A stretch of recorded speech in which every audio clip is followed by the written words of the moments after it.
नमस्कार दोस्तों, नेहा की चैनल में आप सभी का स्वागत है। आज की कहानी है माँ की ममता। मैं रूम में अपने किसी काम में व्यस्त था, तभी किचन से अपनी माँ और बीबी की आवाज़ सुना। मेरी बीबी माँ को खड़ी खोटी सुना रही थी। शायद माँ ने दूध फ्रिज से बाहर रख दिया था, जिससे दूध फट गई थी। माँ बस यही कह रही थी कि उसने गलती से दूध बाहर छोड़ दिया और मेरी बीबी उन्हें डांटे लगा रही थी, क्योंकि उसे मेरे लिए चाय बनाना था। पर दूध फटी देख वो बौखला गई थी। मैं ये सब सुन रहा था, पर काम में व्यस्तता के कारण अपने काम में लग गया। ये कोई नई बात नहीं थी, सुलेखा की आदत सी हो गई थी माँ को खरी खोटी सुनाना। मैं भी सुलेखा की देखा देखी में कभी कभी माँ को डांट दिया करता था और हमेशा उन दोनों के बीच में सुलेखा का ही पक्ष लेता और माँ को डांट देता था। आज जब मैं 3 दिन बाद घर आया तो माँ मेरे पास आकर अपने आंचल से मेरे मुंह को पोंछते हुए बोली, बेटा खाना लगा दूं, दूर से आया है, थक गया होगा, अपना पैर ला, जूता उतार देती हूँ। मैं चुपचाप माँ को देख रहा था और वह मेरे जूते को उतार रही थी। मैंने माँ से पूछा, सुलेखा कहाँ है? तो उसने कहा, वो तो अभी अभी बाहर गई है, मुझे बताई कि तुम कुछ देर में आने वाले हो और वह कहकर चली गई। सुलेखा अपने माँ को देखने गई थी। उसने मुझे पहले ही बताया था उसके माँ की तबीयत खराब है, पर मुझे समझ में नहीं आ रहा था कि वो मेरे साथ भी तो जा सकती थी। मैं 3 दिन बाद आया हूँ, पर वह मुझसे मिलने को भी नहीं रुकी। यही सब मेरे दिमाग में चल रहा था। तब तक माँ ने खाना लगा दिया था। माँ ने मुझे आवाज़ दिया, बेटा मुँह हाथ धो लो, खाना लगा दिया है।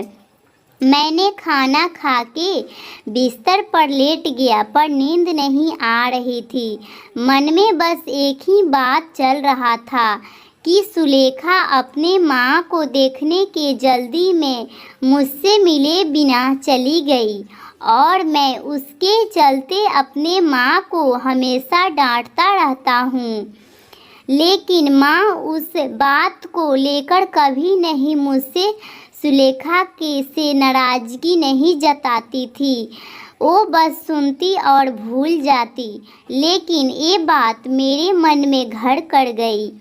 सारी रात मैं बस माँ के बारे में सोचता रहा। आखिर क्यों वो अपनी बेइज्जती बर्दाश्त करती है? आखिर क्या है वो चीज़ जिसके चलते माँ मुझसे इतना प्यार करती है? क्योंकि हमेशा मेरी चिंता करती है। क्यों वो सुलेखा की बातों का जवाब नहीं देती? क्यों और न जाने कितने ही क्यों मेरे मन को झकझोर रही थी। मैं सुबह माँ को सबसे पहले यही पूछा, आखिर कौन सी बात है जिसके चलते तुम इतना सब सहती हो और उफ तक नहीं करती? मैं माँ को बातें को सुनकर दंग रह गया।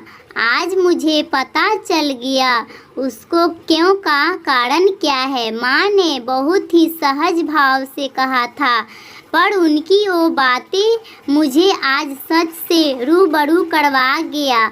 उन्होंने कहा, बेटा अब मेरी ज़िंदगी तो कट गया, बस तुम्हारी चिंता हमें सताती है। मैं तो 2-4 दिन की मेहमान हूँ, पर मेरे चलते तुम दोनों में अनबन ना हो, यही भगवान से दुआ करती हूँ। तुम दोनों खुश रहो, आबाद रहो, इससे ज़्यादा एक माँ के लिए क्या हो सकता है। यह कहकर वो किचन में चली गई और जाते जाते कह गई, तू इतना सोच मत, सर दर्द करेगा। मुझे मेरे सारे क्यों का जवाब मिल गया था। ये सब माँ की ममता ही तो है, जो अपने दुख को भुलाकर अपने बेटे के सुख की दुआ करती है। ये माँ की ममता ही तो थी, मुझ जैसा पापी को भी मिल जाती है। यही एक ईश्वरीय वरदान है जो हर किसी के नसीब में होता है। बस मेरी ही तरह कोई ऐसा है जो उसकी ममता की कीमत को नहीं समझ पाता है। Thank you so much guys, please like और सब्सक्राइब माई चैनल।